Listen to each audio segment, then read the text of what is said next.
Pessoal, boa noite. Mais uma vez agradeço a participação de vocês. Estamos começando mais uma aula de instalações elétricas prediais. Estamos na nossa última semana, né, referente a essa disciplina, a essa unidade curricular. E o tema que nós vamos abordar hoje é o inversor de frequência. É bastante falado, né? Bastante falado.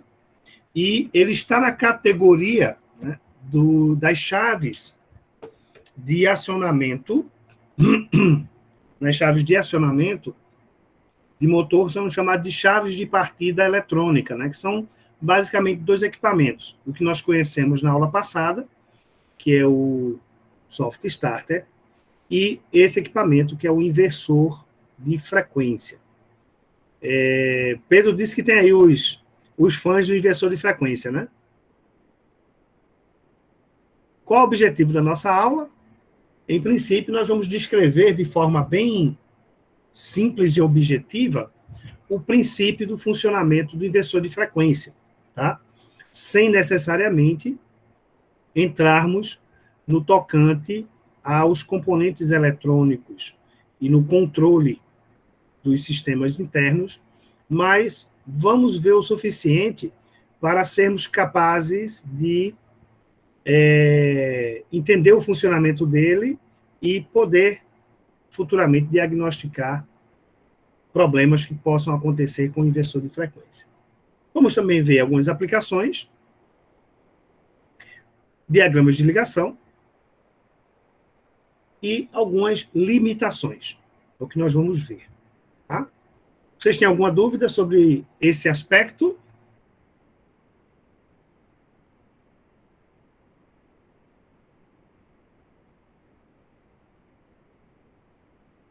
Boa noite, professor. Então, agora, pensei que o senhor já tinha começado, mas vai começar o assunto agora mesmo, né? Estamos começando agora, Ivanildo. Seja bem-vindo. Boa noite para você.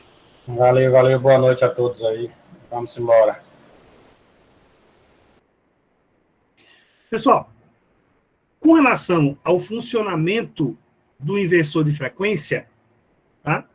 O princípio de funcionamento, ele é muito parecido com o do soft starter. Parecido, mas não é igual, tá? O que a gente pode entender, né, do princípio de funcionamento? Primeiro, o que ele é, né?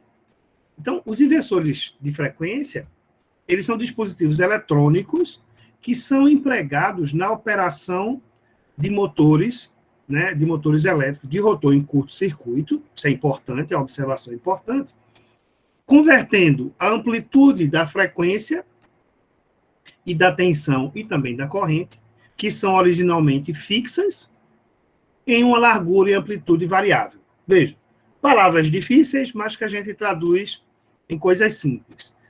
Nós sabemos que a energia elétrica que nós recebemos na nossa casa, ela é alternada, e sabemos também que ela tem uma frequência fixa, aqui no Brasil, de 60 Hz.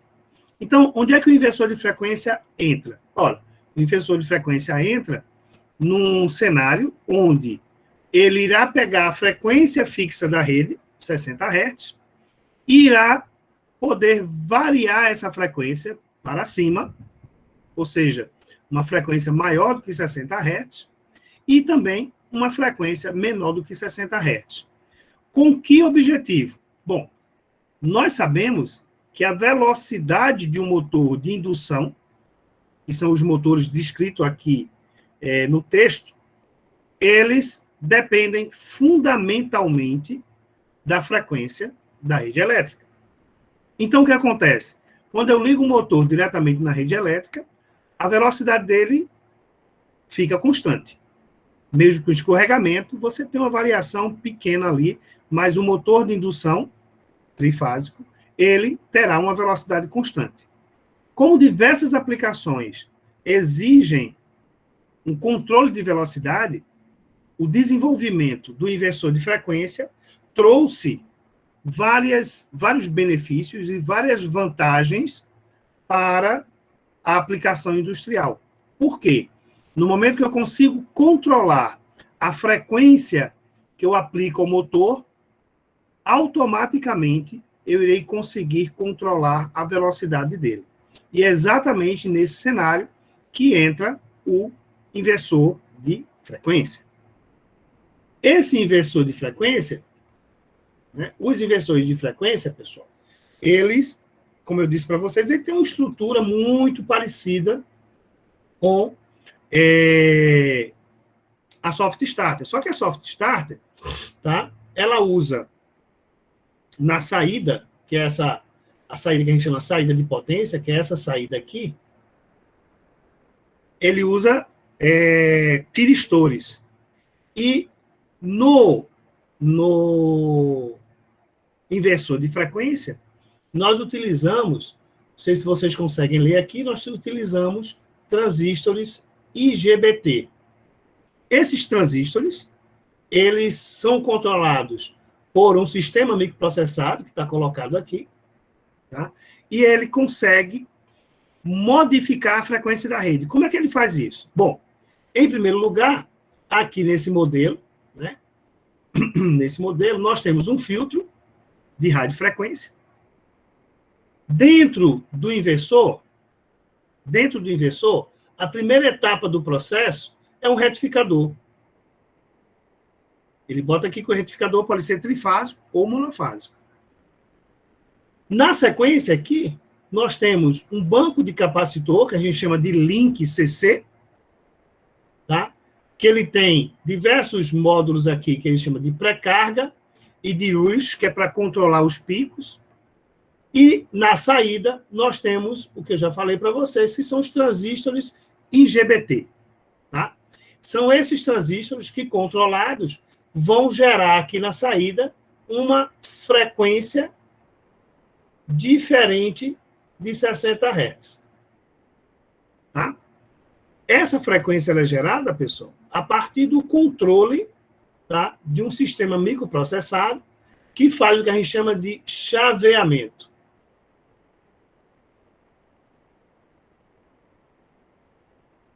Transformando a corrente contínua que está aqui em corrente alternada depois do transistor. Então, o transistor ele fica, literalmente, chaveando ou ligando e desligando a intensidade de corrente elétrica com o objetivo de reconstruir uma senoide, porém com a frequência diferente da frequência da rede elétrica. Ok? Alguma pergunta?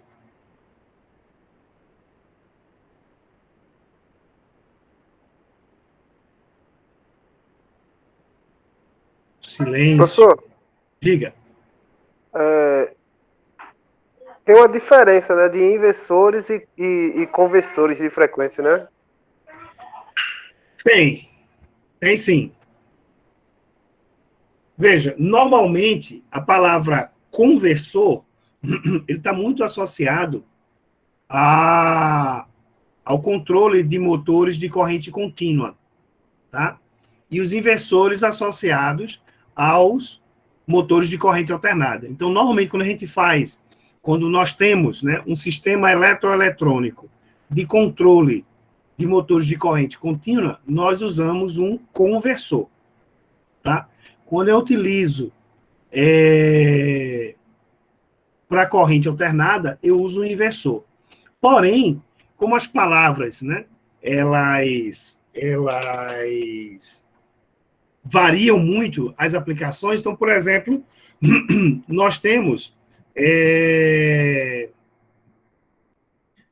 na área de corrente de fontes de energia fotovoltaicas, normalmente se diz, olha, vamos instalar um inversor. Aí tem gente que diz, vamos instalar um conversor. Mas são palavras que tendem, tá?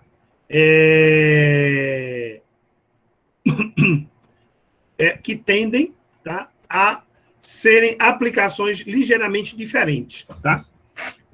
Tecnicamente falando, Ayrton, eu diria para você que tanto o inversor, que a gente usa em corrente para controlar o motor de corrente alternada, quanto o equipamento que eu uso para controlar o motor de corrente contínua, os dois podem ser considerados conversores.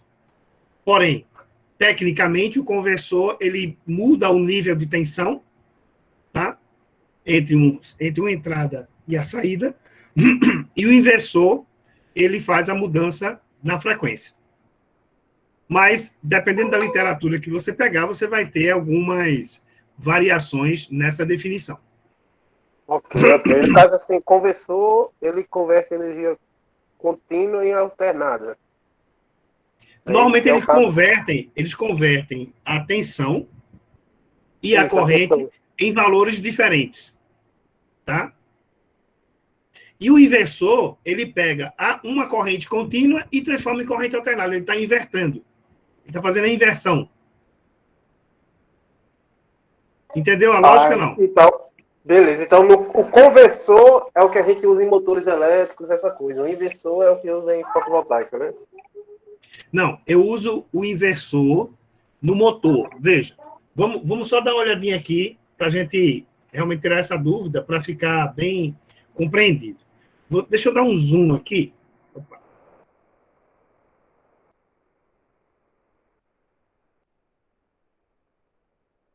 Ó, o meu inversor, esse equipamento que eu estou mostrando para vocês é um inversor de frequência. O que acontece? Entra a corrente alternada aqui, tá? Entra a corrente alternada aqui. Dentro do inversor, você tem um módulo aqui, ó, retificador. O que é que o retificador faz? Ele transforma a corrente alternada que chega aqui em corrente contínua aqui. Então, dentro do inversor, ele pega a entrada de energia que está em corrente alternada e transforma em corrente contínua, tá? Então, ele está transformando a corrente alternada em corrente contínua. Então, aqui, nessa etapa aqui, que a gente chama de link CC, eu tenho corrente contínua. E aí entra o inversor. Entende aqui o inversor? O inversor, ele aparece aqui. Por que ele é um inversor? Porque ele pega a corrente contínua que está aqui e transforma em corrente alternada aqui. Então, esse é um inversor de frequência. Ok? Agora, quando eu olho para cá, tá? Quando eu vejo, por exemplo, eu tenho, por exemplo, um dispositivo que pega, feito um próprio transformador, ele já pode ser chamado de conversor. Por quê? Porque ele recebe corrente alternada e manda corrente alternada. Então, ele não faz nenhuma inversão. Ele tem corrente alternada de um lado e corrente alternada do outro. Mas por que ele é um conversor? Porque ele converteu um nível de tensão, que pode ser, por exemplo, mais alto de um lado, e ele converte numa tensão menor. Então, ele fez uma conversão. Ele mudou um nível de tensão que era alto para baixo ou vice-versa. Então, eu estou fazendo uma conversão. Ok? Ok, professor, entendido. Tranquilo. Mas vejam, esses conceitos, né, como esses conceitos são... Então, de repente, você pode pegar uma literatura que traga um conceito ligeiramente diferente, porque isso vai depender muito da ótica. Mas, normalmente, um conversor, ele converte uma grandeza, a mesma grandeza de um lado para o outro, só muda a intensidade dela. Então, eu tenho 13 mil volts de um lado, tenho 220 volts do outro. Eu fiz uma conversão, tá? Já o inversor, ele pega a corrente contínua de um lado, era contínuo, e ele transformou em corrente alternada. Então, ele fez uma inversão. Ok?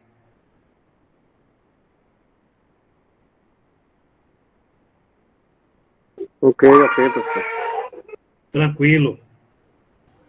Boa noite. Boa noite, Adriano.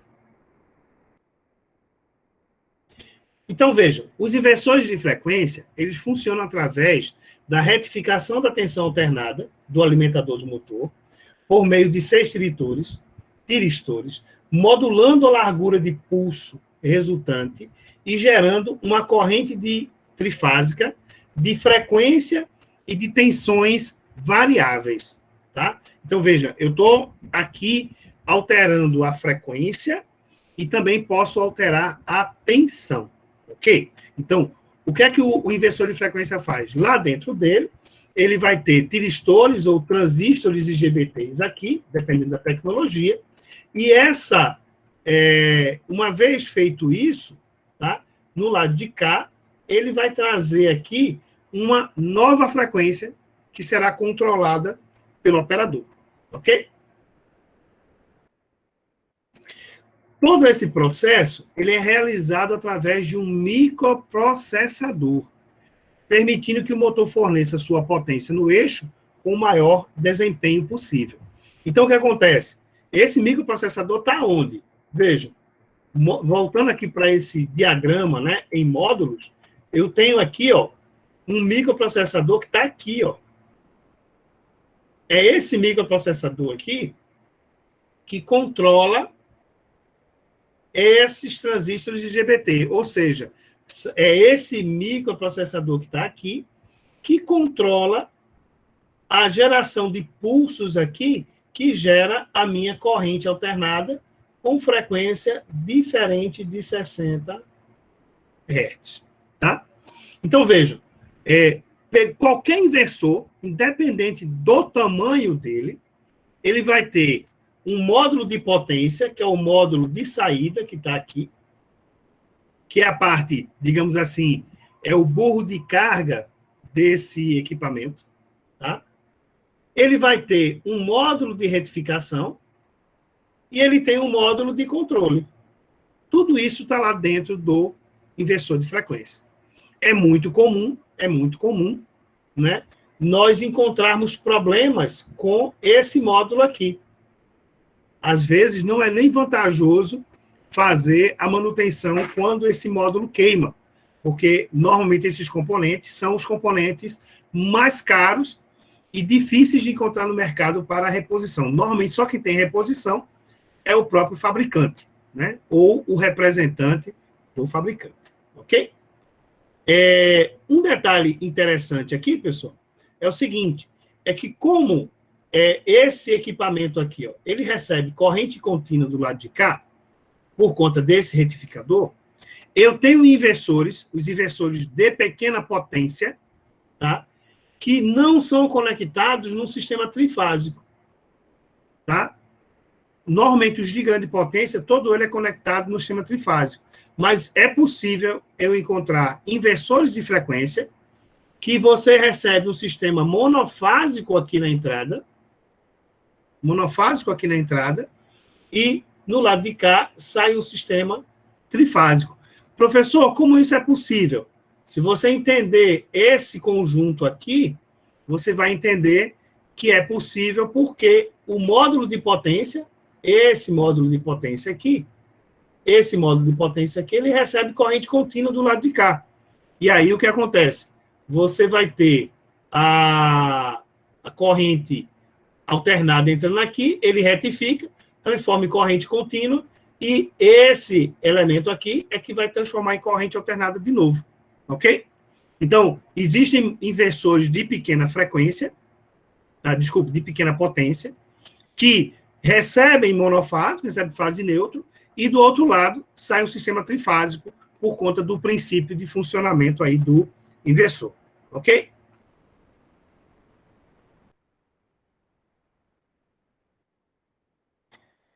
Aplicação dos nossos inversores de frequência.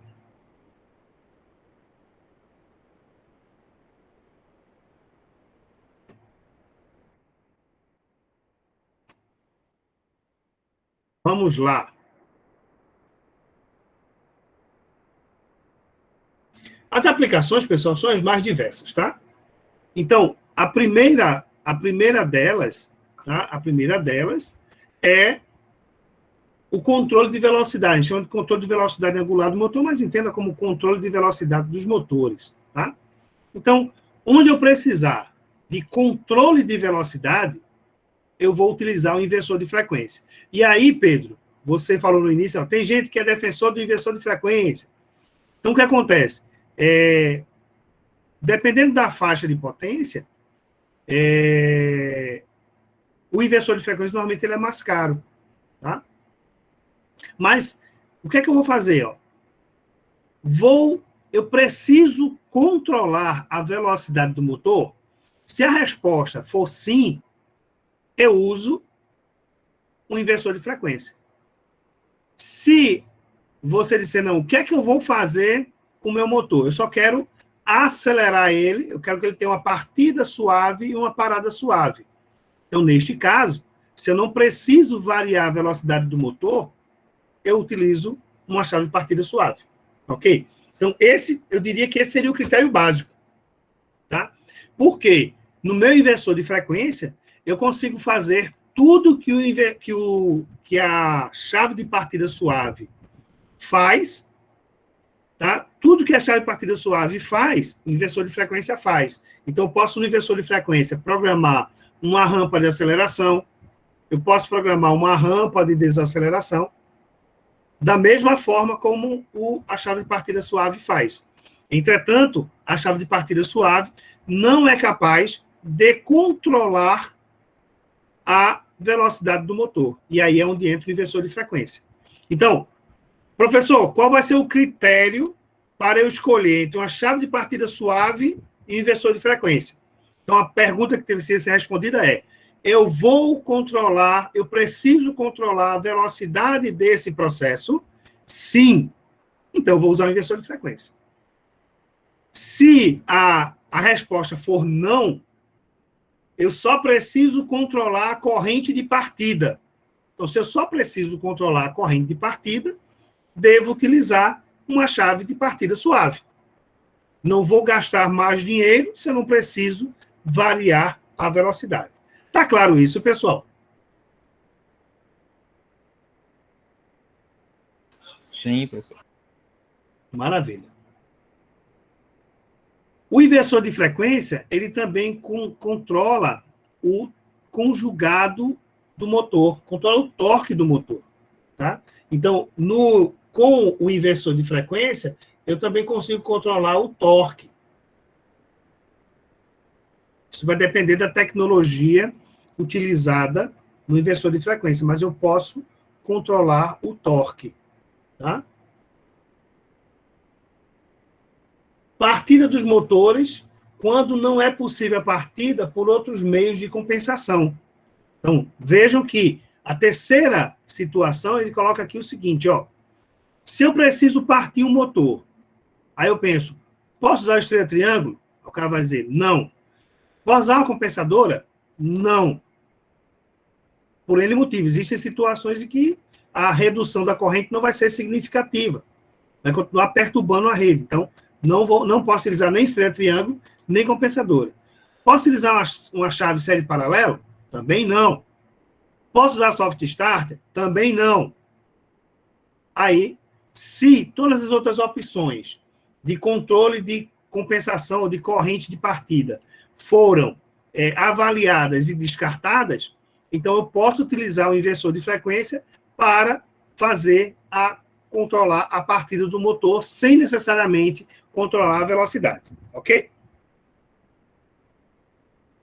Operação de motores em partidas e paradas suaves, ou seja, com o inversor de frequência, eu consigo acelerar o motor bem suave e também desacelerar esse motor de forma suave.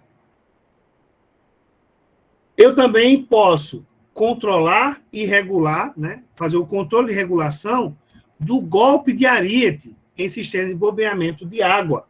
Tá? Então, vejam que eu posso controlar e regular o golpe de ariete em sistema de bombeamento de água, que, na verdade, a gente controla ele também, né, usando o princípio de uma partida e parada suave. Tá? Então, o que acontece? Se a gente analisa e verifica que com uma chave de partida suave eu não consigo obter a redução ou a eliminação do golpe de ariete, o que é que eu faço? Eu boto o inversor de frequência. Tá? Observe que eu posso, usando o inversor de frequência, como eu vario a velocidade, e a bomba d'água, ela manda água, né, proporcionalmente à velocidade. Se eu coloco o sistema com inversor de frequência e controlo a velocidade do motor, eu automaticamente consigo controlar a vazão, né? Ou seja, eu posso mandar mais água e menos água a partir do aumento e da diminuição da velocidade do motor.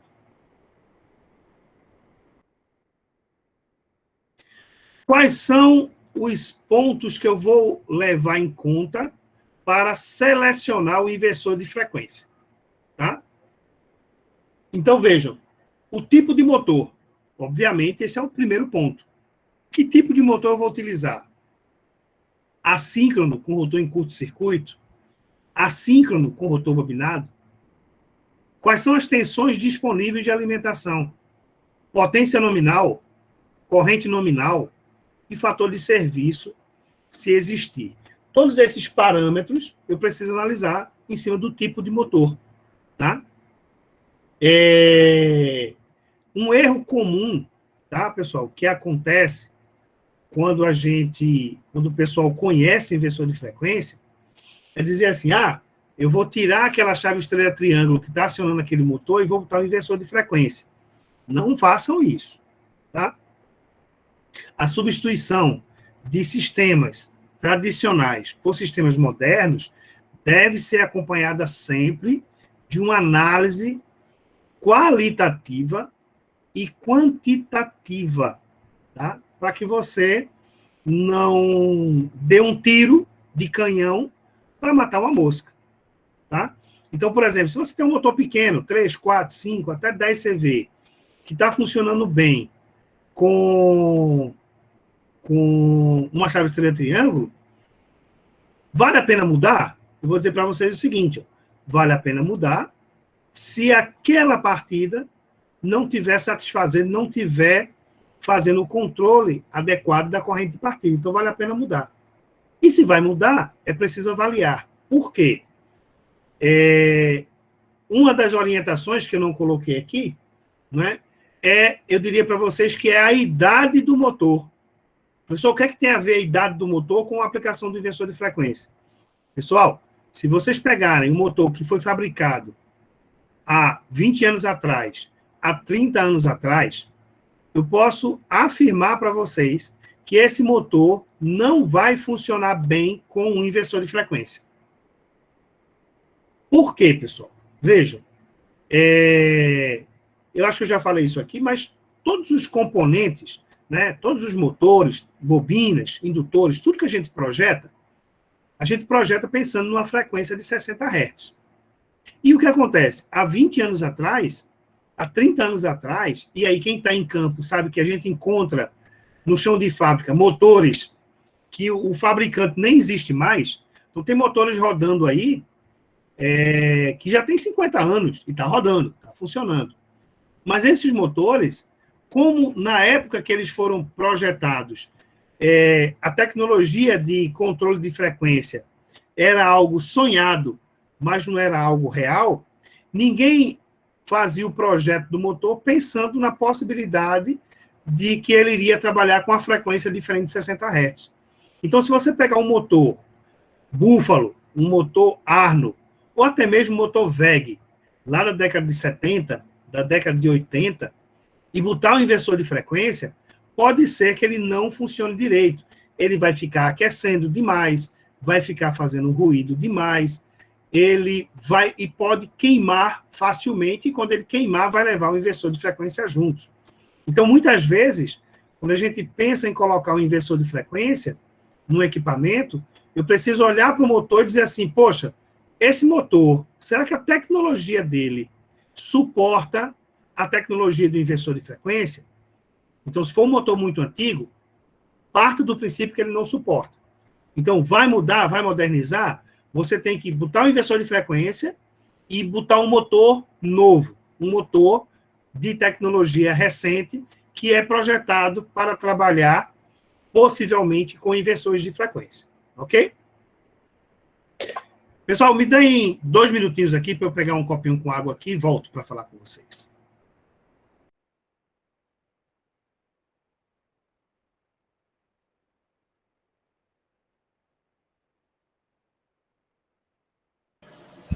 Pessoal, é só para mim, a voz do professor está cortando um pouquinho para vocês também. Eu acho que não é minha internet, não. Tá tão boa aqui. Para mim tá bom aqui, Ivanildo. Pra mim tá bem. Pra mim tá bom. Então deve ser a minha internet. Estou vendo ele cortar direto É a internet aqui, do vizinho, né, Vanessa? É Vocês já nada, fizeram eu vou te atividade? botar em cima do notebook aqui. Vocês já fizeram atividade já, professor? Eu já fiz, já. Ô, Ivanildo, o professor disse que a nota ia aparecer, mas eu olhei aqui, não está aparecendo a minha nota, não. Que eu fui a primeira tentativa, não. Mas depois eu vejo com ele quando terminar a aula. Tá muito difícil, Adriano? Rapaz, não, vice, só que no final teve uns cálculos lá que eu também tenho que perguntar a ele que não bateram com a resposta que tinha lá. Aí eu vou perguntar a ele também. E a nota também não saiu. Entendi. Aí assim, se a nota não saiu, você não tem como usar. Se você tem 3 tentativas, você não tem como usar as 3 se você não sabe a nota que tirou. Então, uma já é suficiente, certo? Entendi.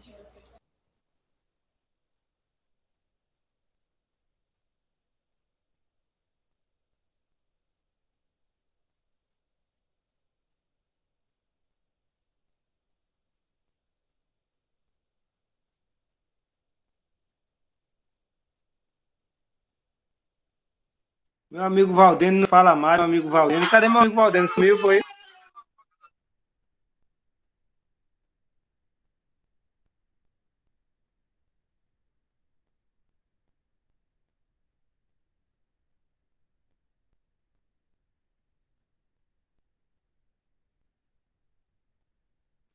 Boa noite, meu amigo Vanildo.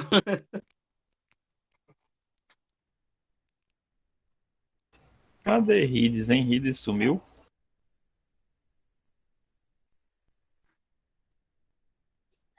A minha internet tá uma porcaria, bicho. Tá caindo Sumiu os direto. dois Jefferson, Eu tô até sem sumiu o alma. Valdênio, Rides. Acho que a galera não tá acostumada a assistir aula na terça, não.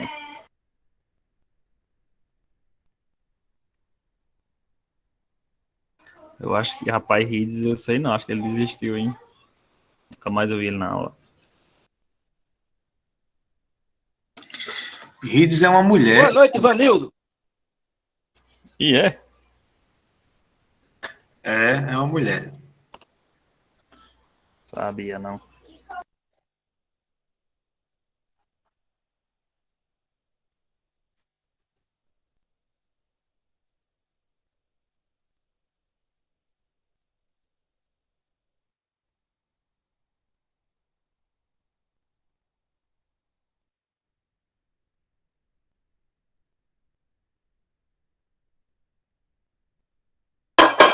Eu tô vendo tão pouca gente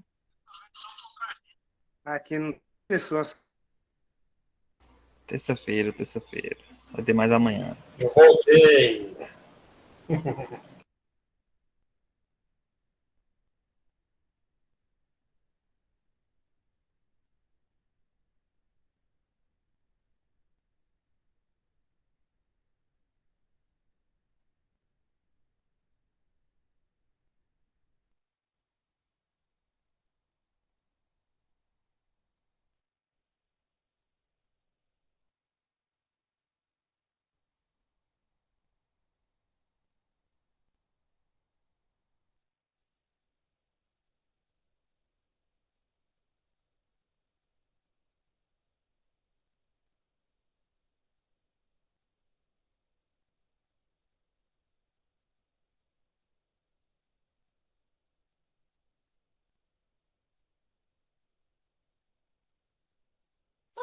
Boa noite, boa noite, Vanildo. Cortou teu áudio, Valdênio. O meu áudio, rapaz, tá uma porcaria, viu? A minha internet tá caindo direto.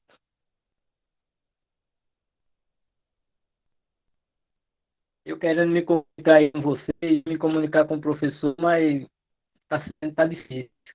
É assim mesmo, é assim mesmo.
Voltei. Estão me escutando bem, pessoal? Ivanildo, você está me escutando melhor? Tô, professor, tá de boa. Tô me mexendo no meu roteador aqui. Podia ser ele aqui, mas tá de boa. Tranquilo, meu jovem. Ok. Bom, depois do tipo de motor, nós vamos pensar no tipo de carga, tá? Então, para que eu possa escolher o meu inversor de frequência, eu preciso analisar se a minha carga tem potência constante, se tem conjugado constante, conjugado nominal ou cargas especiais, tá? Então, eu preciso preciso analisar todos esses cenários aqui.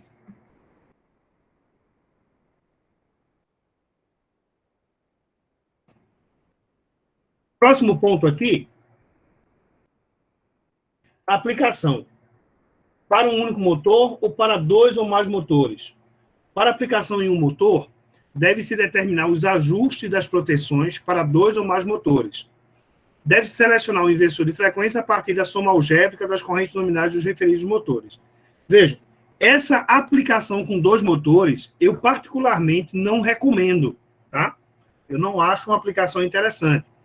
Eu normalmente, quando eu faço algum projeto, eu coloco um inversor para um motor, tá? Nunca fiz nenhum projeto considerando um inversor só para acionar 2 motores ao mesmo tempo, tá? Também não tenho conhecimento, tá, de ter visto aí no mercado alguma aplicação desse tipo. Normalmente, eu vejo um inversor para um motor, mas o fabricante diz que é possível, sim, acionar 2 motores a partir de um único inversor de frequência. Ambiente do recinto do motor, né? Então, ó, temperatura máxima, esse é um ponto importantíssimo, tá, pessoal? Temperatura máxima. Altitude.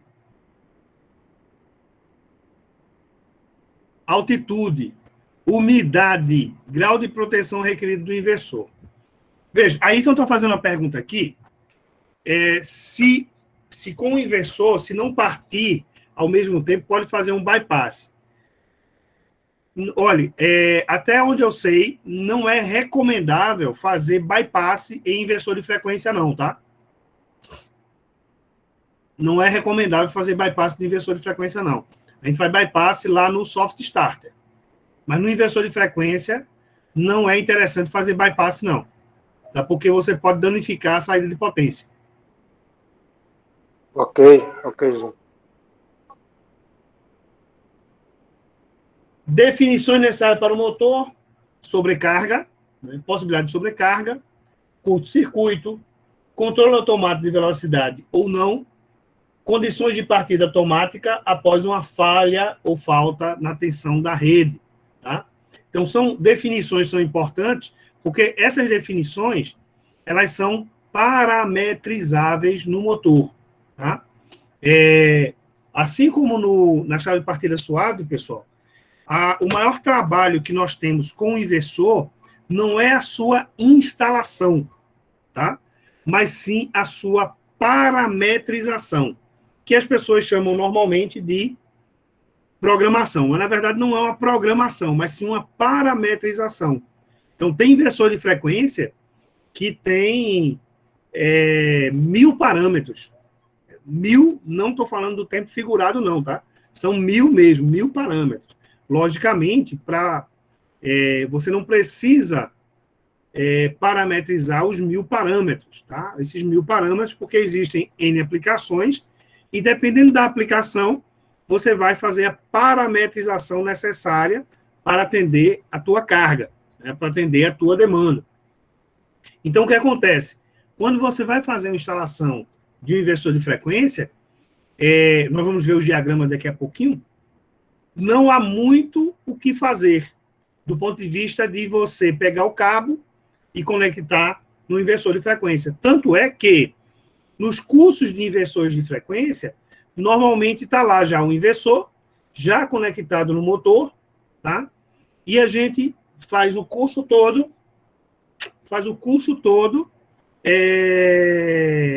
o curso todo voltado à parametrização do equipamento.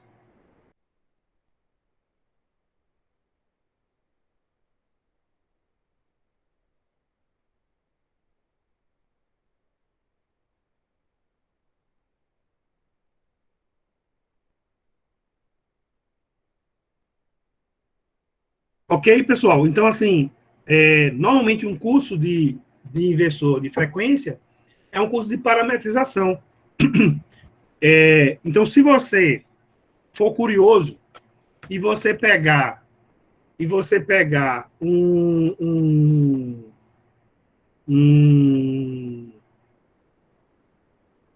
manual de um inversor de frequência, um CFW00 ou um Sirius ou um outro, você pegar você pegar o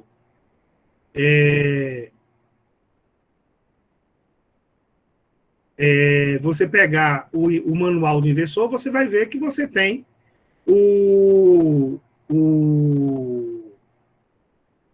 os parâmetros lá, e em função da aplicação você vai fazer a parametrização, tá? Adriano está colocando aqui, ó, usamos inversor em 2 motores, desde que partam e desaceleram ao mesmo tempo, e as potências dos 2 motores juntos sejam compatíveis com o inversor. Então, assim, é possível? É possível. Eu, particularmente, não gosto dessa aplicação. Eu acho ruim, tá? Mas, como o Adriano trouxe aí o exemplo, né, a vivência dele, né?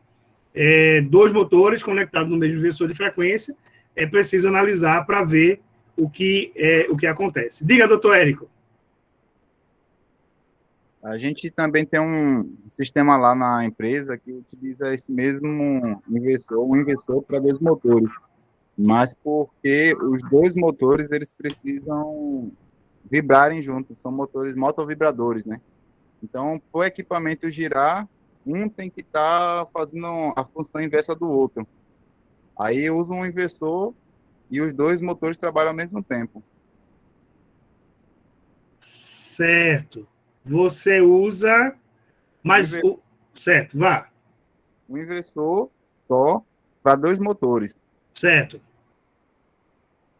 O inversor só para 2 motores, para essa aplicação aí que você está citando aí, né? Porque os 2 têm que trabalhar em sincronia. Em sincronia. No caso, os 2 partem simultaneamente, pessoal, aí? Sim. Tem que partir simultaneamente. Eles necessitam. Okay. Se ele não parte simultaneamente, aí o que às vezes a esteira começa a colocar o material todo para um lado só. Aí ele tem que partir os 2. Aí por isso que eles, pelo menos os eletricistas lá e o pessoal, dizem que é necessário, em vez de usar 2 inversores por segurança, usar um inversor só. Não sei se realmente a teoria deles é lógica, mas pelo menos quando me explicaram eu entendi, né? Certo. Entendi o conceito, né? Entendi o conceito. Como você precisa que os 2 sejam acionados ao mesmo tempo, para não dar problema na esteira, se optou pela solução de um inversor de frequência, né? Logicamente, o detalhe aí, né, que foi colocado, é que o inversor de frequência tem que ter potência suficiente para atender os 2 motores simultaneamente, né? Então, realmente, se você está variando a frequência simultaneamente dos 2 motores, você vai ter os 2 motores em sincronismo, né? Os 2 motores devem ter as mesmas características, né? Devem ter mesma potência, devem ter, provavelmente, mesmo escorregamento e mesmo fator de serviço, para funcionar tudo direitinho. Não é isso, Érico? Isso mesmo. Inclusive, quando vai substituir, só substitui o par. São idênticos mesmo. Perfeito. Interessante. Muito bom. Tá vendo? É vivendo e aprendendo. Maravilha. Alguém levantou a mão? Pode falar. Fui eu, professor. Eu ouvi de um colega meu essa semana que ele tá com um problema, só que no caso de soft start, com 2 motores. Os 2 motores partem um em um só. Cada motor de 100 CV. Aí o que acontece? Ele disse que o primeiro motor que parte normal, e o segundo, não sei por que tem esses 2 motores para um moinho, não sei se é porque o moinho é muito grande, mas os 2 na mesma polia. E um dos motores ele disse que fica com amperagem de 60 amperes. e o outro fica, ele disse que chega a 150, 140, e ele tá numa dor de cabeça lá terrível sobre esse assunto. O senhor tem alguma explicação para isso? Bom, primeiro tem que entender, ele tem um inversor só que aciona os dois motores? Não, é um soft, no caso lá é um soft. Tá, um soft É start. isso, aciona os dois motores. Aciona um, ele parte um moinho, depois que termina a partida, o outro entra para ajudar a moer. Entendi. Aí nesse meio período ele fala que um motor, ele já trocou de motor, ele disse que já fez várias coisas lá. E um desses motores, sempre um fica com a corrente alterada e o outro com a corrente nominal dele ali, normal, 60. E ele tá nessa dor de cabeça terrível lá. Os dois motores rodam na mesma polia, rodando um mesmo moinho. Entendeu? Entendi. Olha, é preciso... primeiro seria interessante entender mecanicamente como é que eles estão acionando essa mesma polia, tá? É interessante, porque aí você tem... você precisa analisar, porque assim, muitas vezes a gente acha que é sempre um problema elétrico, mas pode ser um problema mecânico, tá? Um problema de alinhamento entre os dois motores, tá? Isso pode ocasionar uma diferença na corrente. E lembrando que a chave soft starter, pessoal, ele só vai partir o motor. Partir o motor. Depois que ele parte o motor, a soft starter, se ficar, né, dentro, como a gente chama, se ficar alimentando o motor, você vai ter as funções de proteção associadas ao soft starter. Então, se ele é uma partida, digamos assim, com bypass, então ele partiu o primeiro motor acionou a polia, colocou em movimento.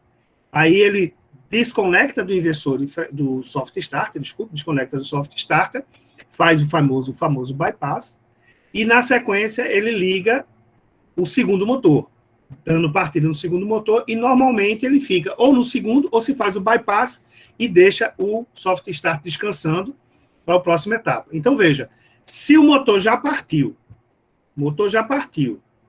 e uma vez que ele partiu, o soft starter não está mais controlando ele, então o que acontece? Aí você tem que avaliar se é um problema elétrico, que pelo jeito não é, ou se é um problema mecânico. Tá? Porque assim, o motor que tem a corrente mais intensa, provavelmente está arrastando mais carga.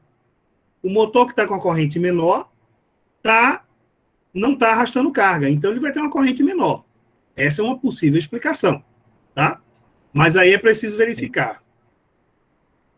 Entre outros elementos, o alinhamento, se o alinhamento, né, dos motores estão corretos.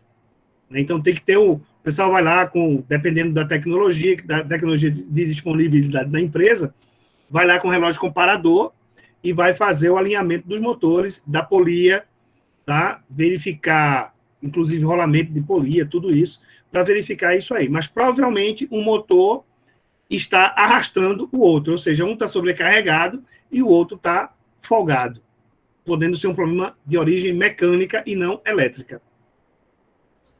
Foi o que eu falei para ele, porque assim, se um primeiro motor parte, vamos dizer, um exemplo que ele demora 10 segundos para terminar a partida, né? Aí ele desliga o soft, faz o bypass, aí depois ele vai ligar outro motor. Só que quando vai ligar o outro motor também vai demorar 10 segundos para fazer a partida, correto? Porém, o maquinário já está em velocidade nominal, já está na velocidade correta. Como é que o motor vai partir a fazer a rampa, no caso da aceleração, nesses 10 segundos, se ele já está na velocidade nominal dele, né? Isso. Estranho. É estranho. Né? Eu diria para você que eu poderia acionar esse motor de forma praticamente direta, né? Sem precisar do soft start, porque ele já está girando. Isso, justamente. Eu acho que se fosse no caso do nosso amigo aí, Eric, que ele fez, que parte os dois simultaneamente no inversor, acho que seria até mais viável nesse caso, né? Em vez de um soft. Isso. Talvez. Agora, assim, é estranho você ter dois motores conectados numa mesma polia. Isso. Aqui na nossa região, aqui no Sertão, o pessoal das fábricas de gesso aqui, antigamente eles utilizavam muito isso nos fornos. Agora diminuiu mais com esse inversor de frequência, diminuiu mais, que eles usavam dois motores para dar um bypass para o outro motor de alta fazer um certo tipo de fazer uma deformação da massa. Certo. Aí, geralmente, o pessoal usava muito aqui. Uma polia com 8 gornes, 6 gornes, dependendo Entendi. do motor. Entendi. Agora, André, outra coisa que precisa ser vista é o seguinte, alguns sistemas que utilizam dois motores numa mesma polia, eles utilizam um sistema de embreagem. Não sei se é o caso, tá? Então, o que é que pode acontecer? É possível que eu tenha dois motores, o primeiro motor com acoplamento direto e o segundo motor com acoplamento através de uma embreagem, literalmente uma embreagem. Então, são dois discos que ficam separados, né? Então, você está acionando lá aquela polia, aí eu parto o motor, e depois que eu parto o motor, eu aciono a embreagem e o motor aciona a polia, né? Eu já vi algumas aplicações dessa. Então, essa seria uma possibilidade. E aí, de novo, né, se recai sobre um problema de mecânica e não de elétrica. Isso, correto, professor, tá ok. Tá bom? Você sabe dizer se algum desses motores usa embreagem? Esse sistema é uma embreagem simples, né? Ele desconecta quando o motor está parado, né? Então ele gira livre. E quando você parte o motor, tem um dispositivo de acionamento, aciona um eletroímã, acopla o disco e aí o motor passa a acionar a polia. Já vi, professor, um sistema de embreagem. Isso. Mas aqui agora na região, nunca mais, eu acredito que não existe mais aqui. Imagino. Que é um sistema que dá problema pra caramba. Isso. Beleza, vamos embora. Conjugado de partida. Então, deve-se verificar se o conjugado de partida está dentro dos limites do inversor de frequência. Esse é um outro elemento. Então, vejam, na hora que eu vou escolher um inversor de frequência, eu preciso analisar todos esses parâmetros, tá, pessoal? Para fazer a escolha adequada. Uma das coisas que é muito importante no uso, né, na escolha do inversor de frequência, sempre que eu já falei ainda há pouco, evitem usar motores antigos com inversor de frequência, tá?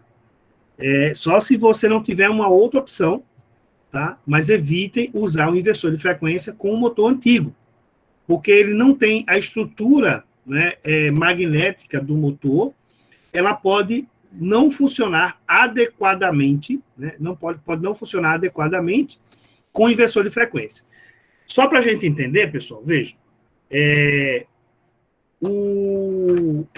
a senoide, né, que se espera que exista no sistema elétrico convencional, ela é algo assim. Né? Respeitada aqui a tremedeira da mão do professor, ela é algo assim, tá?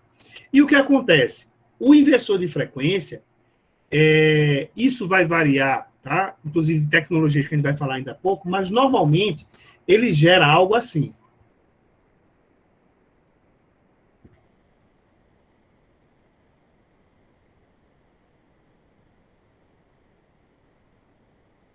Hoje em dia, com as tecnologias disponíveis no mercado, nós temos algo um pouquinho mais perfeito, tá? Mas observem que eu estou fazendo aqui, ele gera um monte de degraus aqui que imitam, né, que tentam se aproximar da frequência da rede, mas não é uma senoide lisinha, tá? E isso aqui isso aqui, né, esse monte de degrauzinhos aqui, causa problemas. Não sei se vocês lembram, mas eu disse, olha, se você vai investir num alicate amperímetro, compre um alicate amperímetro true, né? Você vai procurar no mercado, é um alicate amperímetro true RMS. Por que true RMS?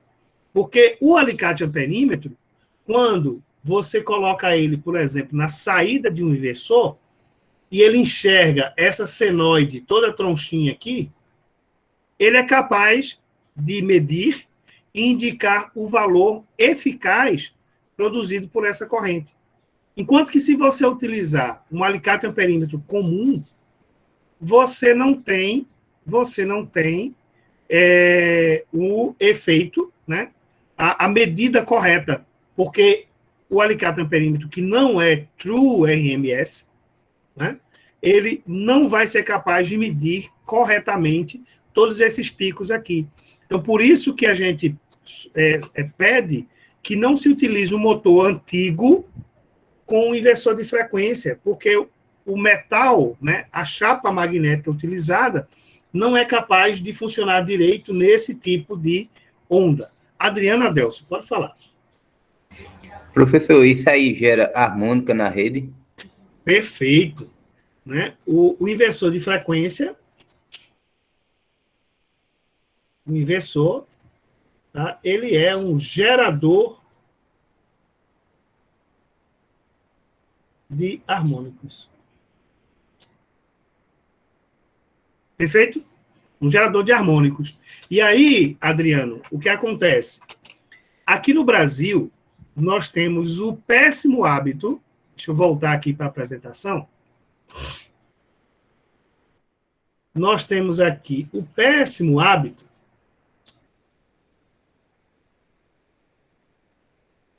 de instalar o equipamento sem o filtro. Observe aqui no início, deixa eu dar um zoom aqui, ó. Aqui aparece, ó, filtro RFI, tá? É um filtro que vai eliminar as interferências do inversor na rede elétrica, tá?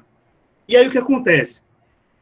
Vocês que estão em campo aí devem observar e provavelmente esse filtro não é instalado na entrada do inversor de frequência. O inversor, você vem da rede elétrica e conecta direto no inversor.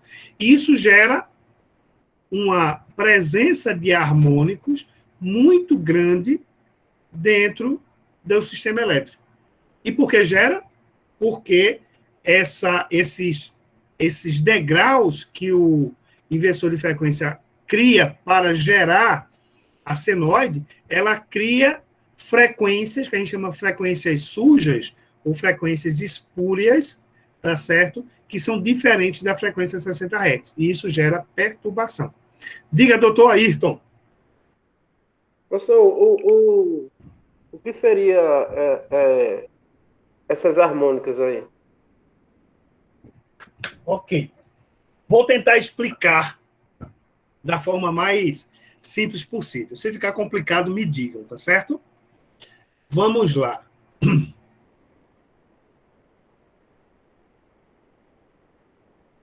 O que é uma harmônica? Alguém aqui é músico? Alguém toca violão? Ou algum outro instrumento? Diga aí, então. Não fui eu, professor. Diga, André. Eu toco. Você toca... Faço zoada, não toco não, né? Perfeito, perfeito. Você toca que instrumento, André? Violão. Violão. Ok. André, me diga uma nota. Não precisa fazer o som, não. Só a nota. Qual o nome de uma nota? Dó. Ok. Além da nota Dó, tem outra nota com o nome Dó, mais alguma coisa? Dó sustenido. Dó sustenido. Dó menor. Dó menor. Dó harmônico. Dó harmônico. Perfeito. Eu só sei essas. Perfeito. Mas vejam, pessoal. Eu pedi aí para o exemplo aí do André, por quê? As notas musicais, né, dó, ré, mi, fá, sol, lá, si, dó, elas, normalmente, quando você escuta falar essas notas, são as notas base, são as notas principais. E quando se faz uma música, né, você faz os acordes, né, que são a mesma nota, é praticamente a mesma nota, mas numa frequência ou mais alta ou mais baixa. Isso é um conceito de harmônico, tá? Mas vamos falar da eletricidade aqui. Vejam só. A corrente elétrica que nós utilizamos, novamente, né, vou tentar fazer aqui, ele tem esse formato aqui, o formato de uma senoide. Nós vimos que a tensão ela é dada por essa fórmula aqui, o máximo seno de ômega t. O máximo seno de ômega t. Lembrando que o máximo está aqui, está aqui.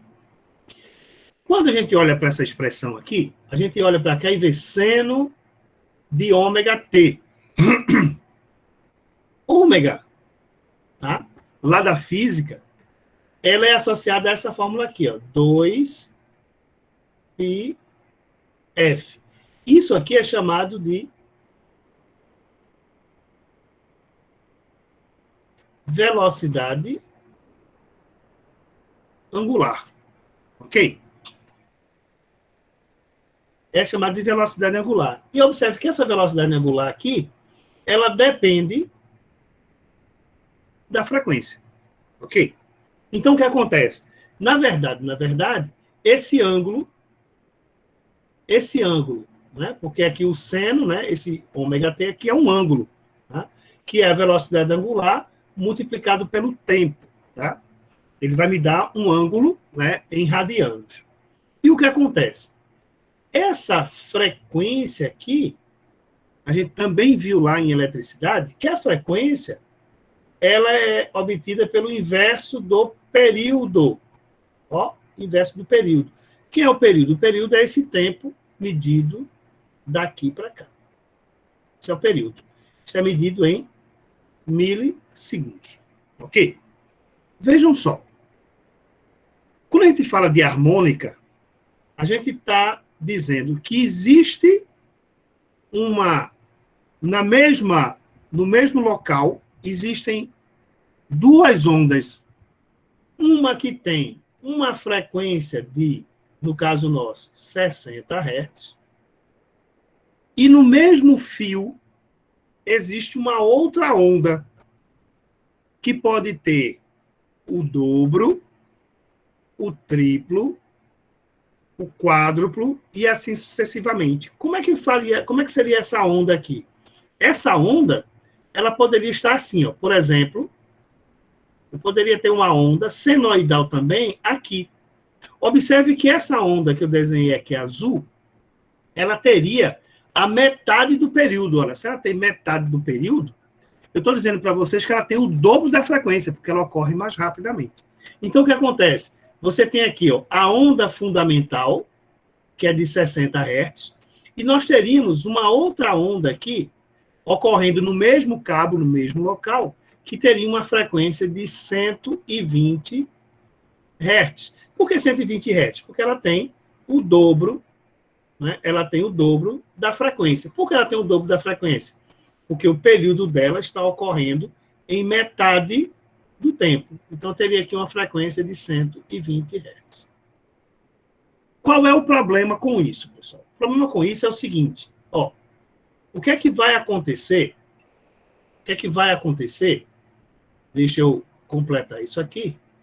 O que é que vai acontecer com o equipamento elétrico? O que é que o equipamento elétrico vai enxergar? O equipamento elétrico, ele nem vai enxergar essa onda de 60 Hz, nem vai enxergar essa onda de 120 Hz. Ele vai enxergar uma combinação. Que combinação é essa? A combinação vai ser essa aqui, ó.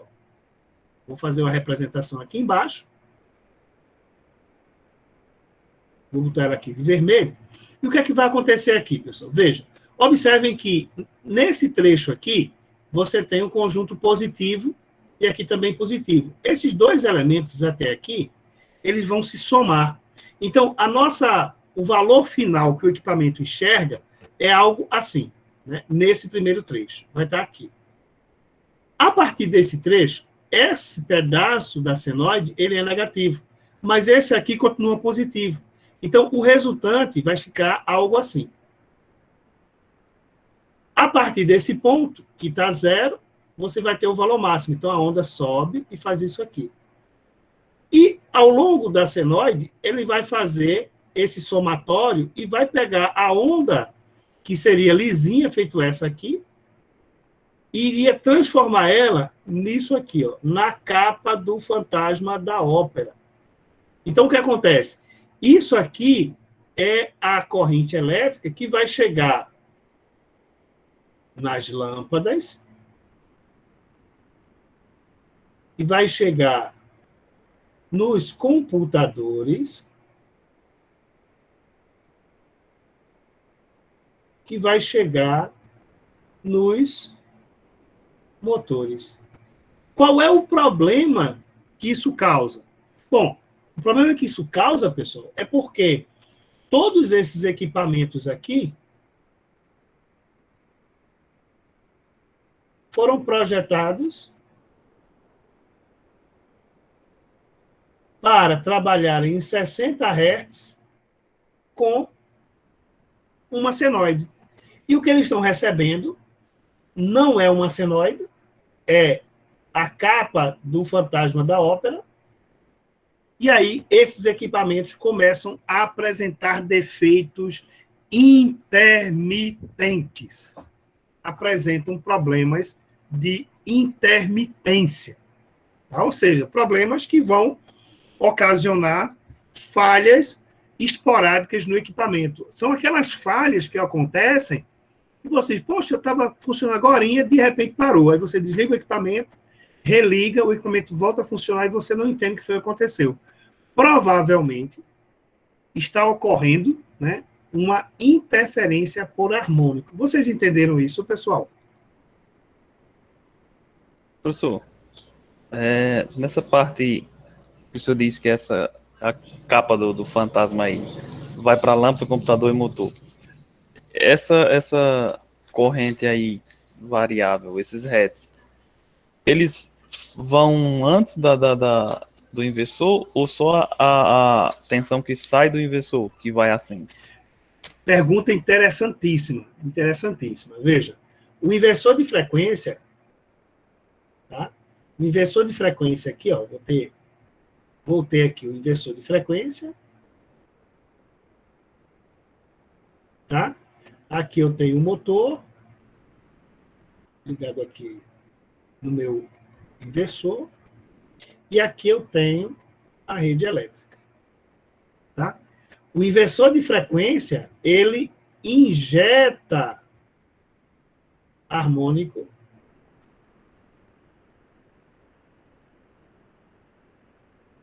na rede elétrica. Entendi. No caso, é antes dele, né? Ele injeta na própria rede. Isso, exatamente. Entendi. Exatamente. Lembre-se que a corrente elétrica aqui no inversor, ela faz esse percurso no momento e depois faz o percurso em sentido contrário. Tá? Então, em todas as fases, ora a corrente está entrando, ora a corrente está saindo. Ora a corrente está entrando, ora a corrente está saindo. Então, a corrente vai e volta, vai e volta, vai e volta. Então, a perturbação ocorre, né, dentro do inversor. Obviamente, aqui você tem harmônicos, tá? Mas aqui também há a injeção de harmônico na rede, porque a corrente vai e volta o tempo todo.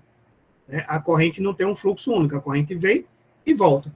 E esse vem e volta gera interferências. Tá? Além de que, veja, e aí eu vou mostrar isso para vocês daqui a pouquinho. Além de que, vejam, existe um limite, tá? Um limite de circulação de corrente. Veja, existe um limite de circulação de corrente num elemento sólido. Tá? Então, por exemplo,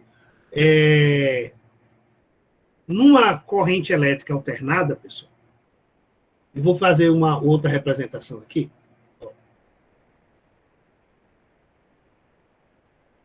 Ó, um cabo utilizado na rede de distribuição, normalmente, ele vai ter alumínio e possui uma alma de aço, tá? Alumínio e tem uma alma de aço, né? Eu não sei se vocês já ouviram ou já trabalharam, quem trabalha aí na parte de rede de distribuição, você tem o cabo de distribuição desse tipo aqui, que a gente chama de CAA, que é um cabo com alma de aço, tá? O que acontece? Ora, quando a gente estudou eletricidade, ninguém falou da condutividade do ferro. Mas o ferro, apesar de conduzir corrente elétrica, ele não é um excelente condutor, ele é um condutor ruim. Mas, professor, se o aço, que é ferro, né, que é um derivado do ferro, se ele tem condutividade ruim, como é que se utiliza ele como alma de aço nos cabos da linha de distribuição? E aí eu vou dizer para vocês, a corrente elétrica, tá? A corrente elétrica que circula num cabo como esse, ela não circula no centro do condutor. A corrente elétrica, ela se concentra em sua maior densidade na periferia do cabo. Por que acontece isso? A gente chama isso de efeito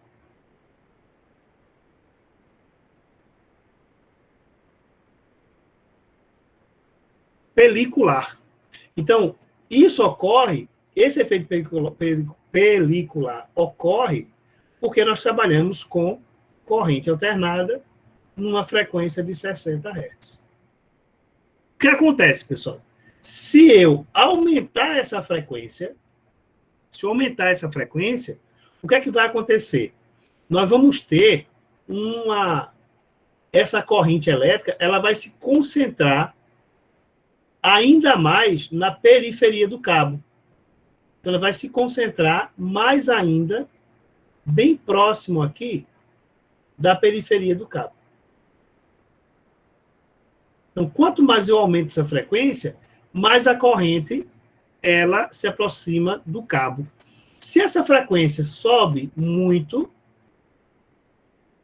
simplesmente eu deixo de ter o fluxo de corrente, como vocês imaginam, e nós vamos ter aqui uma emissão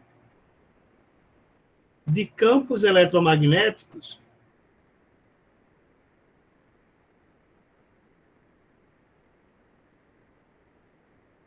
intensos.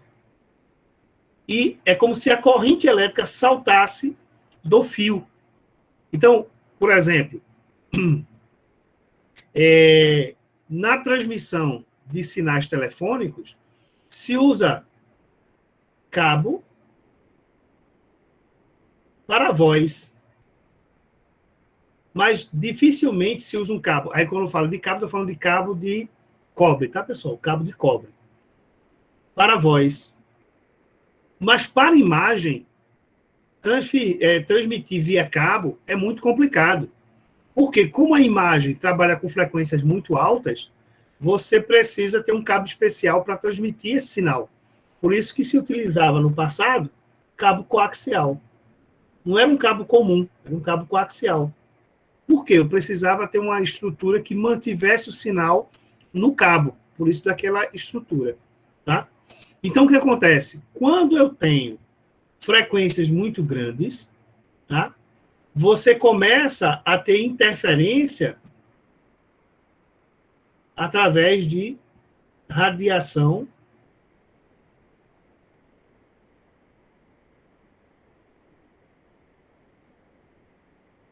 eletromagnética. Então, o que acontece? Nesse cenário aqui, a interferência, André, ela pode ocorrer por condução, né? Então, você vai ter uma interferência por condução, ou seja, a deformação da onda, ela penetra nos condutores e sai contaminando tudo ali. E eu também posso ter uma interferência por radiação eletromagnética. Então, você vai ter frequências aqui de 120 Hz, de 180 Hz, de sempre múltiplos de 60, tá? 120, 180, 300 Hz. Então, à medida que essas interferências aumentam, você vai ter a interferência por condução e você tem a interferência por radiação eletromagnética. Eu vou dar um exemplo, mas só quem vai entender esse exemplo são os mais, digamos assim, os que são jovens há mais tempo. Antigamente, né, você estava assistindo TV e sua mãe estava fazendo o almoço e ia fazer o suco. Quando ela ligava o liquidificador, a imagem da TV tremia, né? Aparecia cheio de chuvisco.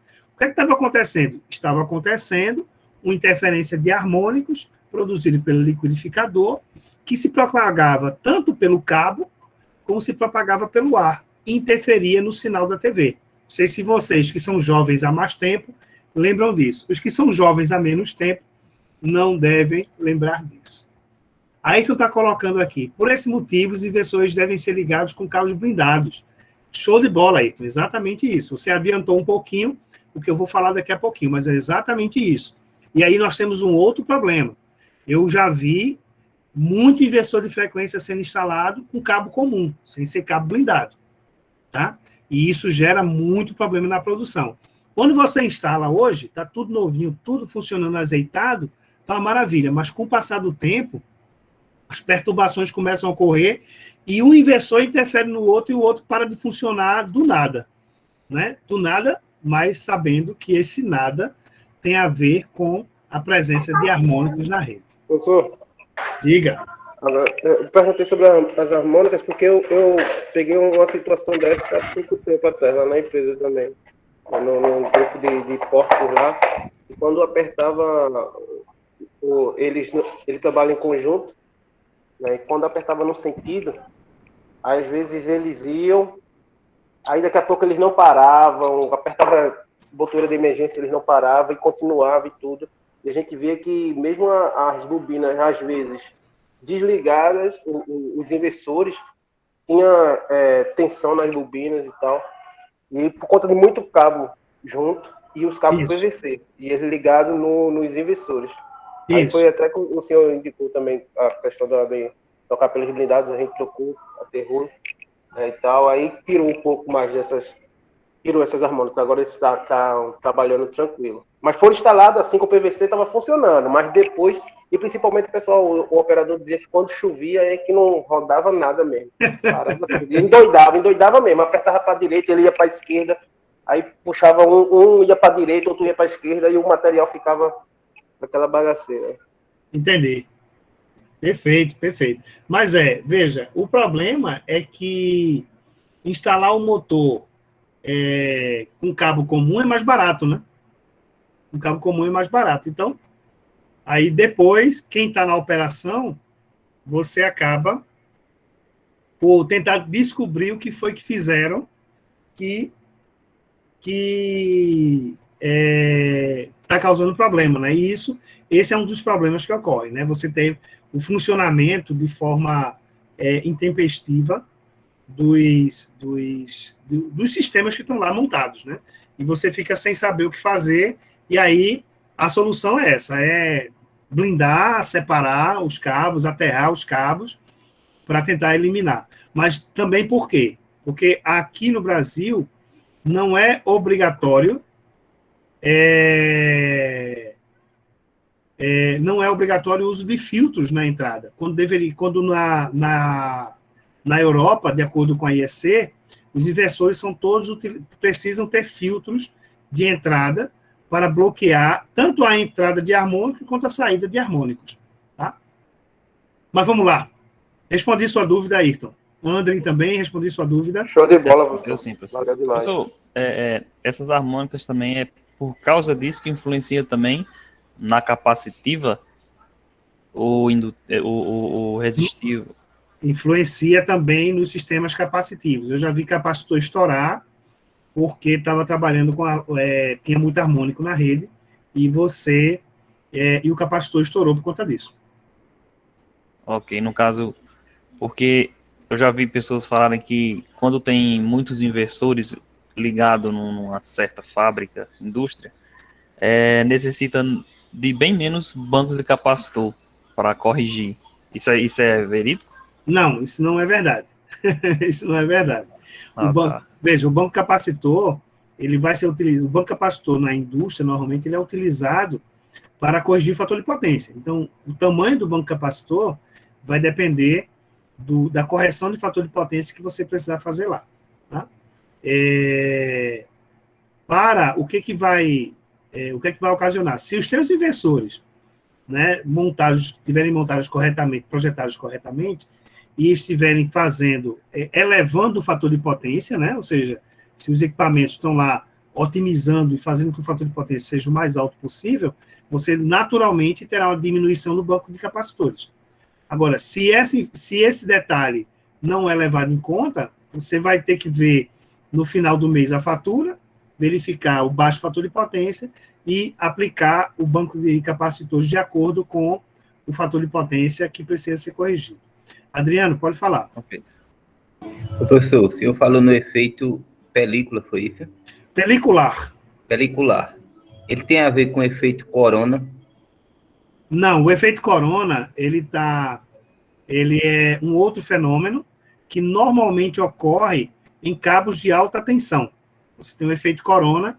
O efeito corona, ele é a ionização do ar no entorno do cabo, que faz com que o oxigênio vire ozônio.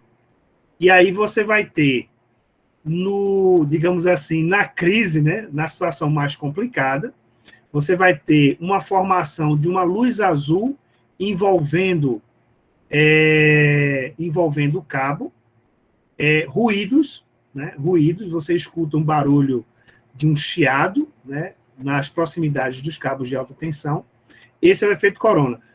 O efeito corona, ele está associado principalmente a sistemas que utilizam alta tensão. Tá? Enquanto que o efeito pelicular, ele ocorre porque eu estou usando corrente alternada e, pelo fato da corrente estar variando, ela não fica no centro do condutor, ela fica na periferia do condutor. E quanto maior a frequência, mais a corrente se achata, né, em direção à periferia do condutor. Ok, Adriano? Boa, professor, obrigado. Tranquilo. Oscar Silva. Professor, o filtro RFI... Adeilson, pode repetir a pergunta, que eu não escutei sua voz, não. Principalmente linha de transmissão. Efeito corona na linha de transmissão, exatamente. Que trabalha com alta tensão. Tá? Mas eu posso ter efeito corona em 13.8, tá? Acima de 1000 volts eu posso ter o efeito corona de forma mais presente. Tá? Eu já vi efeito corona em cabos de baixa tensão, porém, ocorrendo quando você tem uma situação de sobrecarga extrema em cabos de baixa tensão, mas é um efeito muito raro, é incomum. Ok, Adeilson? Positivo. Professor. Deixe-me responder a pergunta de Oscar aqui. Oscar, o filtro de interferência por radiofrequência, ele leva em consideração, tá? O primeiro fator que ele leva em consideração é a taxa de distorção harmônica. Esse é o parâmetro principal. Agora, essa taxa de distorção harmônica, ela precisa ser avaliada se essa distorção ela é mais forte na tensão ou na corrente, porque a distorção ocorre de forma diferenciada entre a tensão e a corrente. Então, de acordo com a análise da distorção harmônica, eu vou colocar o filtro que pode fazer uma correção, né, uma filtragem na corrente ou uma filtragem na tensão, ou nos dois. Ok, Oscar? Respondi sua pergunta? Ok. Outra pessoa estava falando, pode perguntar. É eu, Ivanildo. Diga, Ivanildo. Eu já trabalhei com linha de transmissão, e na cadeia de isolador, a gente instalava um negócio lá chamado anel corona. Eu nem sabia nem para que é. Qual é a função dele mesmo, então, já que o senhor está falando aí desse efeito corona aí? O anel corona, Ivanildo, ele serve para dispersar, né, o campo elétrico. Porque o campo elétrico é que é o responsável pela ionização no entorno do ar. Esse anel corona, vocês devem ver isso na parte de projetos elétricos industriais de alta tensão. O professor que for dar isso para vocês deve falar sobre isso. Mas vejam, o anel corona, né, que é colocado lá na cadeia de isoladores, o que é que ele vai fazer? Qual o papel dele? É distribuir, né, uniformizar a distribuição do campo elétrico. Porque se o campo elétrico ficar concentrado num único ponto, você vai ter provavelmente a destruição da cadeia de isoladores. Ok, professor, valeu. Ok, tranquilo. Bom, vamos falar aqui agora do inversor, voltando a falar do inversor de frequência, tá? Ele operando com velocidade inferior a nominal, tá? Ou seja, eu estou colocando o inversor de frequência, acionando o motor, e esse motor vai girar com a velocidade menor do que a nominal. Então, um exemplo seria, se eu pegar um motor, que é de 2 polos, teria uma velocidade de 3.540 RPM, e eu vou colocar o inversor para reduzir a velocidade do motor. Tem algum problema? Aí vamos lá. Veja, quando o motor é controlado pelo inversor de frequência e assume velocidades angulares inferiores à nominal, e mantendo a mesma carga, né, a mesma carga que está sendo acionada, poderá haver uma redução no fluxo refrigerante, o que vai aumentar o aquecimento do motor. Veja, transformando em miúdos. Vocês já conhecem o motor e sabem que todo motor ele tem um ventilador, carinhosamente chamado de ventoinha, né? A ventoinha do motor. Para que serve aquele ventilador lá na parte de trás do motor? Ele serve para retirar o calor produzido pelo motor e garantir que o motor vai trabalhar dentro da temperatura de trabalho dele. Quando eu alimento esse motor com inversor de frequência e forço esse motor a trabalhar numa velocidade menor, ora, se eu diminuir a velocidade do motor, como aquela ventoinha está acoplada diretamente ao eixo, o que é que vai acontecer? Vamos ter uma redução na refrigeração do motor. E aí o que acontece? Você vai ter um sobreaquecimento do motor. Então, o motor pode vir a queimar, tá certo? Porque você reduziu a velocidade dele e, consequentemente, reduziu a refrigeração do motor, tá? Só para vocês terem ideia, pessoal, existem motores que são projetados para trabalhar com inversor de frequência e que já vem acoplado nele um segundo motor, somente com a finalidade de ventilar, né, ou de refrigerar o motor. Ou seja, no motor que está projetado, e esses são a maioria, para trabalhar com frequência nominal, ele já vem com o ventilador acoplado. Quando o motor está lá girando na velocidade nominal, eu já refrigero o motor naturalmente. Se eu coloco o inversor e faço com que o motor trabalhe na mesma carga, mesma potência, porém com velocidade menor, eu vou aumentar a temperatura do motor. Para controlar isso, o fabricante de motor, ele já coloca, tá?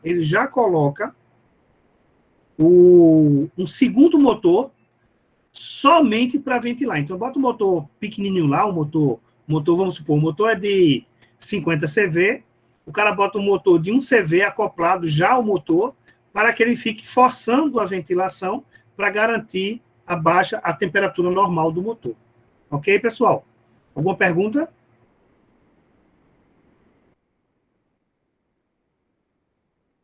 Ok, Adriano, a aula vai sendo gravada. Assim que concluir a aula, eu vou postar a aula ainda hoje, tá? Semana passada eu tive um problemazinho, e só postei no dia seguinte, mas hoje ela vai estar postada. E amanhã nós temos aula normal, tá, pessoal? Beleza, professor. Obrigado, viu? Ok. Eu tenho muita dúvida, amanhã a gente conversa mais. Tranquilo, Adriano?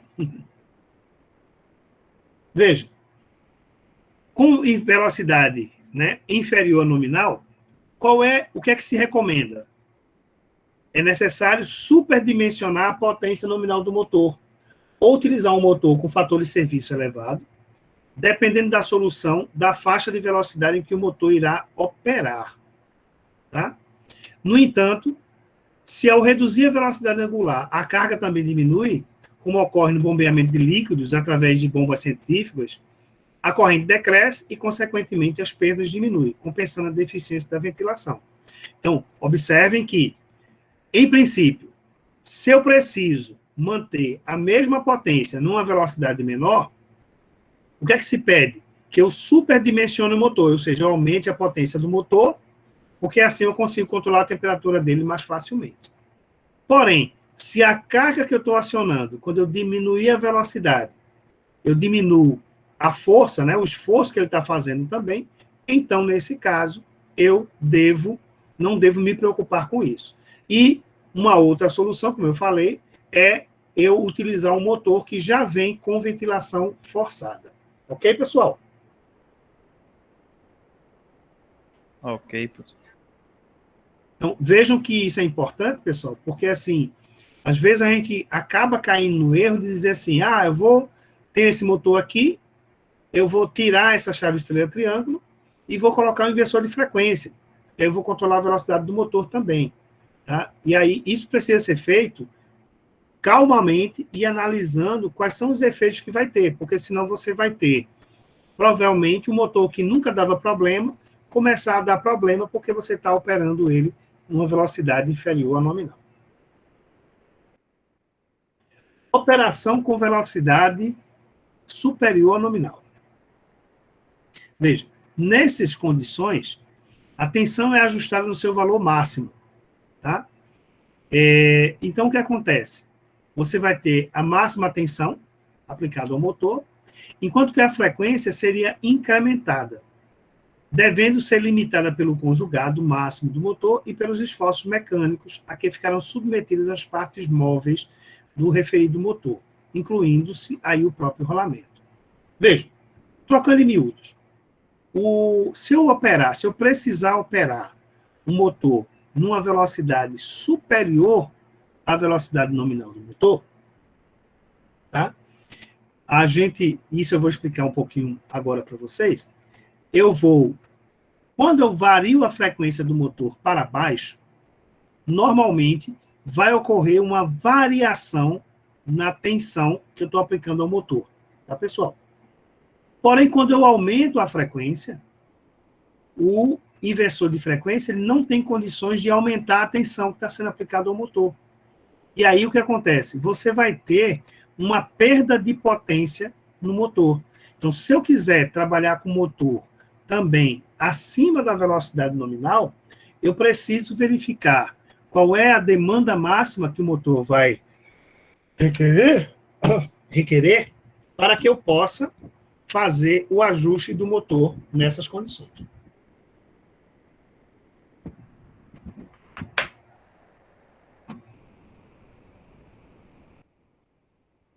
Só para a gente entender, pessoal, eu vou colocar aqui a outra telinha, que hoje a gente vai rever algumas coisas de eletricidade. Não sei se vocês lembram, mas quando eu ligo uma fonte de corrente alternada no indutor, a gente precisa lembrar que o indutor ele é um motor, ou um motor é um indutor, tá certo?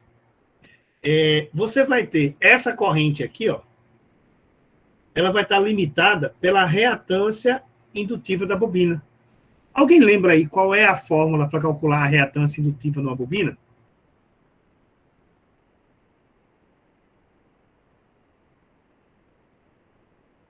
Senhores, alguém lembra aí qual é a fórmula para calcular a reatância indutiva não bobina? Eu não lembro não, professor. Não. Tem que lembrar, tem que lembrar. Veja, É muita fórmula, professor, para lembrar de tudo.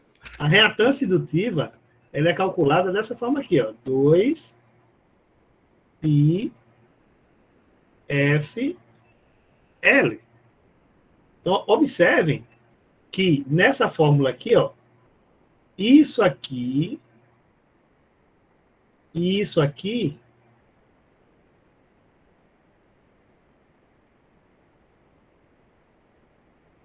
é constante, tá? Então, a gente deve lembrar o seguinte, ó, se eu tenho uma tensão aplicada aqui, a corrente que vai circular aqui vai ser a tensão dividida pela reatância indutiva, que é a oposição à passagem da corrente elétrica em um indutor. Então, observem que essa minha reatância indutiva, ela depende, olha, estamos falando aqui do inversor de frequência, ela depende dessa frequência. Então, o que acontece? Se você tem, vou pegar um caso aqui, né, fazer um exemplo numérico aqui para a gente entender.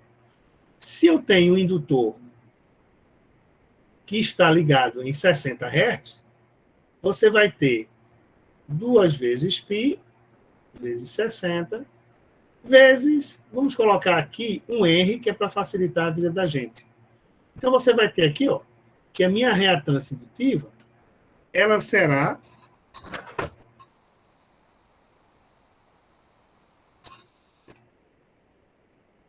ó, a minha reatância indutiva vai ser 2 vezes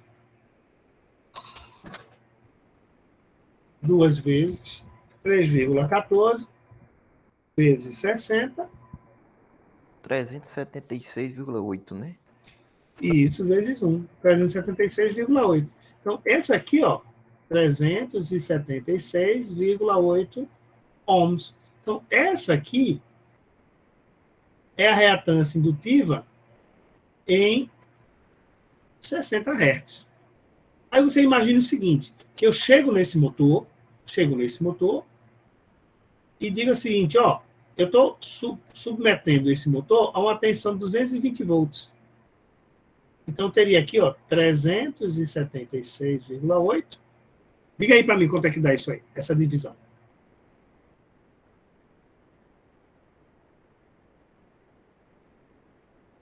Dá 1,71. 1,71 ampere, né? Essa seria a corrente que estaria circulando nessas condições. Aí, ó, o que acontece? Se eu pegar e submeter o motor a uma frequência de 30 Hz, tá? Se eu submeter o motor a uma frequência de 30 Hz. Ora, se eu submeter esse motor a uma frequência de 30 Hz, qual vai ser a reatância indutiva?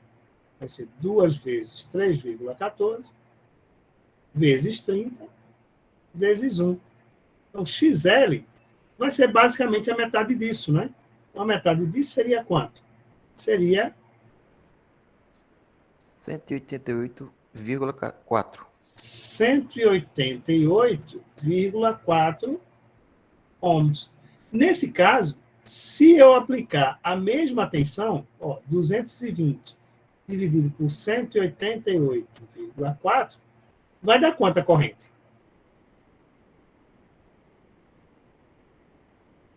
Dá 0,85. Não, pode não. 188,4 dividido por 220. Não. 220,188,4. É o inverso. É o inverso, né? Dá 1,16, professor. Não. Então esse cálculo está errado aqui. Eu acho que esse 220 tá errado aí por 376. Ah, ok. Então esse aqui está errado aqui. Quanto é que dá isso aqui? Quanto é Dá que dá isso aqui? 0,58, professor. Agora, 0,58. E aqui, vai me dar quanto?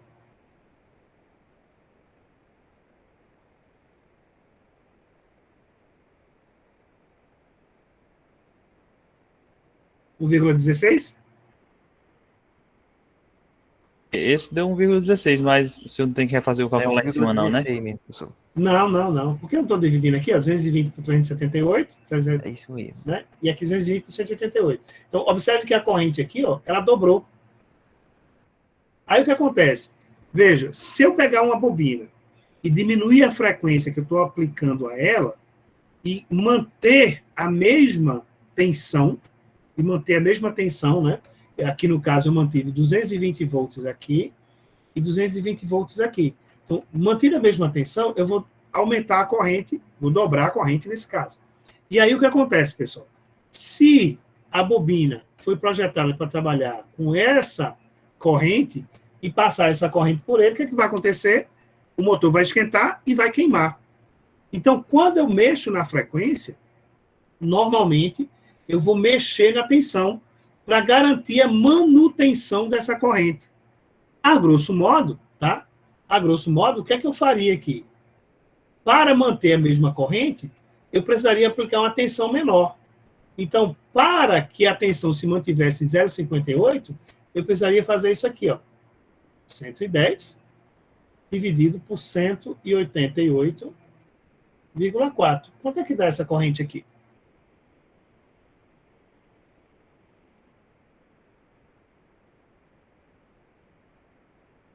Dá 0,58. 0,58. 0,58. Então, observe o seguinte. Quando eu vario a frequência do motor, naturalmente, eu preciso variar a tensão que eu estou aplicando nele, porque eu estou mexendo com a frequência. E eu estou mexendo com a frequência, então estou mexendo com a reatância, estou mexendo com a oposição à passagem da corrente elétrica. Então, se eu diminuo a frequência e mantenho a mesma tensão aplicada, a corrente sobe, e se a corrente sobe, gera mais calor, e se gera mais calor, o motor vai queimar. Ok? Por outro lado, se eu pegar esse nosso motor, essa mesma bobina, e aplicar uma frequência de 80 Hz. Tá? 80 Hz. E aí ele diz o seguinte, ó, quando eu aumento a frequência, ou seja, está mais do que 60 Hz, o que é que vai acontecer? Primeira coisa que eu tenho que pensar, o que é que vai acontecer com a minha reatância? Ela vai aumentar, né? Se eu pegar aqui, ó, XL igual a 2 vezes 3,14 vezes 80 vezes 1. Quanto é que dá isso aqui?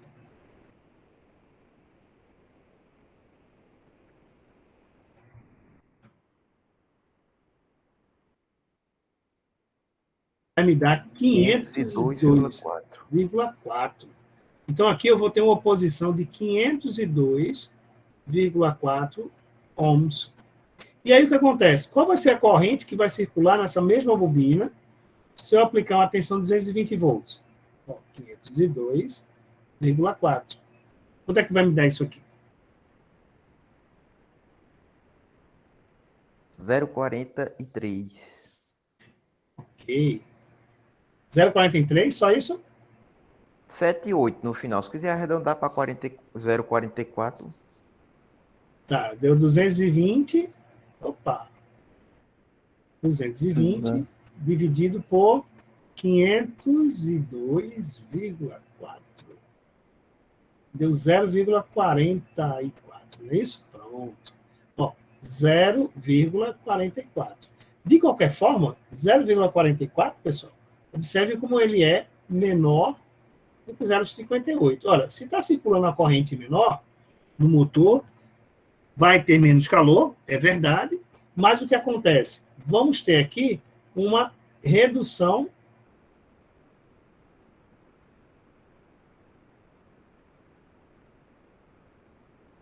na potência do motor. Eu estou reduzindo a corrente. Então, o que acontece? O inversor, na apresentação, eu digo o seguinte, ó, pessoal, quando eu aplico uma frequência maior, o inversor de frequência não consegue compensar a tensão. Ele, no máximo, vai aplicar a tensão da rede. Então, se a tensão é 380 volts, ele vai aplicar 380 volts. Só que eu aumentei a frequência, eu aumentei a reatância indutiva, e eu vou, naturalmente, diminuir a corrente. Diminuiu a corrente, vai diminuir a potência. Então, o que acontece?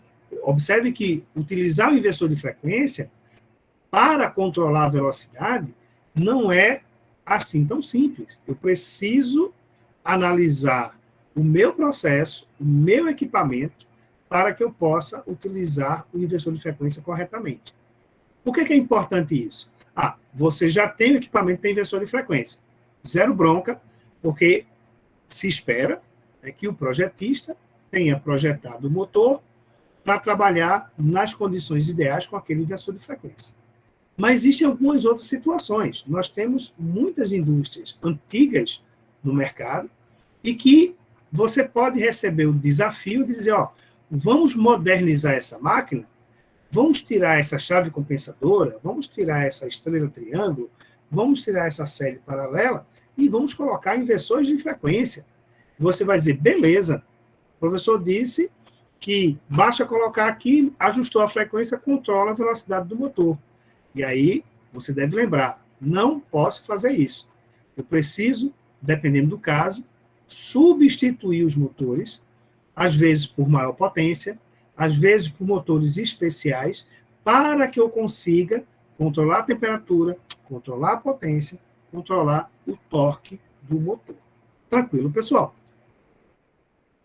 Ok, professor. Maravilha. Pessoal, são 8h53. Eu tenho mais algumas apresentações, mas eu acho que talvez seja melhor nós visualizarmos esses outros pontos complementares amanhã. Amanhã nós temos aula normal, tá, pessoal? Não vai ter nenhuma surpresa, não. Amanhã não tem um treinamento, não. Então, amanhã nós temos aula normal, e aí eu dou continuidade e faço o fechamento desse assunto de inversor de frequência, tá bom? Ok, professor. Boa noite, pessoal. Vou sair aqui também, as minhas Boa noite a todos. Beleza, professor. Boa noite a todos. Boa noite, meu jovem. Boa noite e até amanhã.